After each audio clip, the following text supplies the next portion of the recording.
really here against all odds.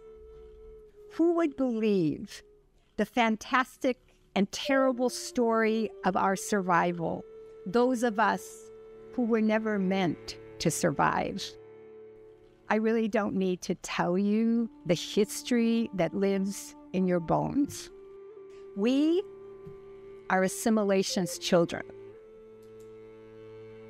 We are inheritors of both beauty and heartbreak, of lands and languages in long-standing relationships, in lands and languages stolen in an effort to destroy our relatedness.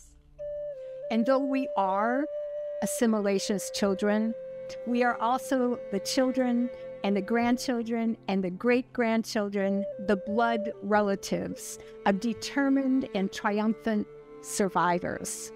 Survivors who gave us stories and songs and sacred ways of being. Lucky us to have the privilege to carry those inheritances into our living and into our writing. INAPO's mission statement commits to mentoring emerging writers, nurturing the growth of Indigenous poetic practices, and raising the visibility of all Native writers, past, present, and future.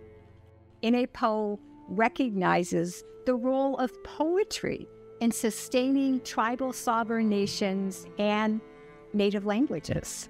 When we use Indigenous languages in poetry or in speaking, we both learn and teach those heritage languages. If we understand that language is an ancestral gift from both our human tribal community and arising from Nibi, the water, and Aki, earth, and Nudin, the air, through using our language, we honor Anishinaabe-Moan, or Menominee, or Mohican, or other Indigenous languages. And we feed the language spirits. We work to sustain the culture, and then we thrive as Indigenous peoples. That is our giving back. That's the reciprocity, and that's our responsibility, because we've been given the language, and so we need to give the language back. Whatever current relationship you have with your own tribal language, I invite you to take the first steps or to take new steps to liberate those trapped voices, to thaw that sea ice of English. I write of tongue hungers and this blood caress of gone. Is there an absence, a hunger, or an ache in your life where language should be?